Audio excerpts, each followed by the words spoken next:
A checkpoint is also flying land. Originally, the principle was implemented in Sino-British Street. There is a street called Sino-British Street, which is actually a checkpoint in between the two checkpoints. So it is a flying land. The Sino-British Street in the Shenzhen-Hong Kong borderline, or for low industries such as sex industry or gambling, such as casinos in Macau.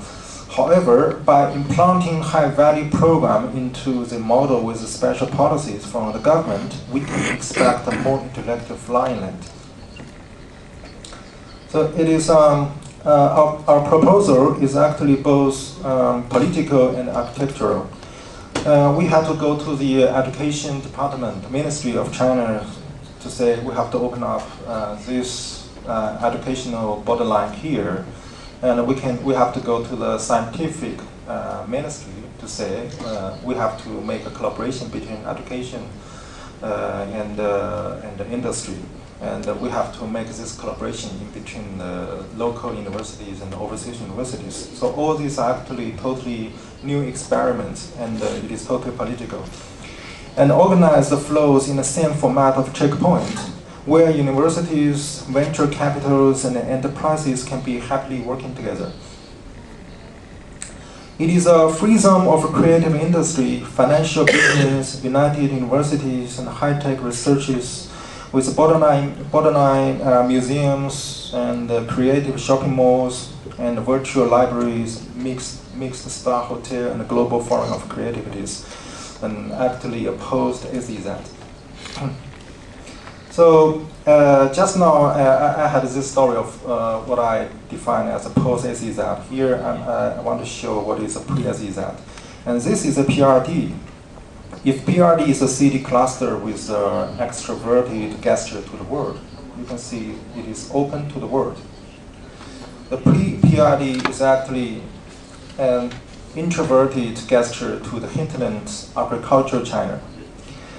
And the PRD is a triangle of Guangzhou, Hong Kong, Macau, and the pre-PRD is that of Guangzhou, Lianzhou, and Shaoguan, which is even unknown to some Chinese. Here's Lianzhou, here's Shaoguan. Originally, this is the most prosperous three cities in PRD. So, my last case, Nanning, is actually another flying land in this context. Nanning, which is South Mountain, it divides the PRD, the South China from the Mid China.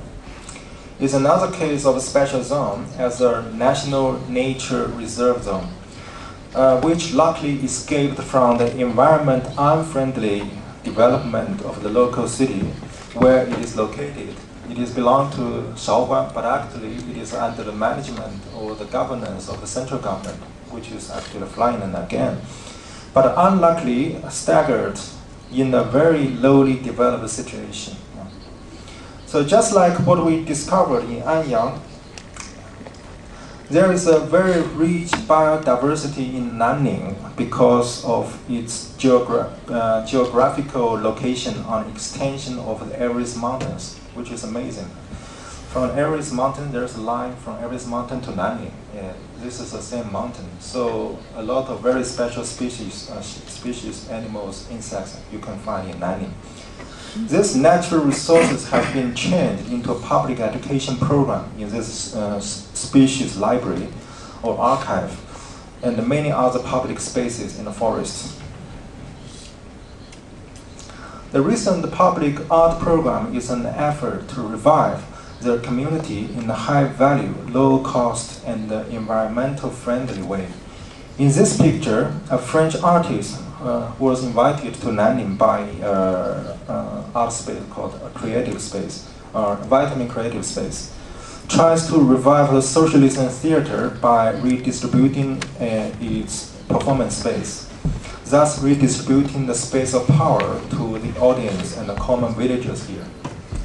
As you know, because of the collective tradition of communism in China, a theater like this is actually very, very powerful. A lot of political cases has to be sent here and judged here. So there's all kinds of political shows carried out here to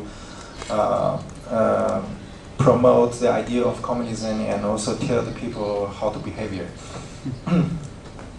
However, this French artist actually used the color clauses redistributing the space of power, so changed or revived this historical set. Another project is by British artist couple, the twig, which means little branches of a tree, and also means together we integrated grow up. Twig. Actually, the works just like an NGO, educating local kids to plant trees and teaching them the environmental knowledge and playing with them. The most impressive moment of the program is to see how global and local high knowledge and low experiences harmoniously mix together, communicating. Another artist even inspired the local children to draw out what is their dream garden, and he helps to realize all these dreams in the forest. This secret garden is a real public space exclusively for children public.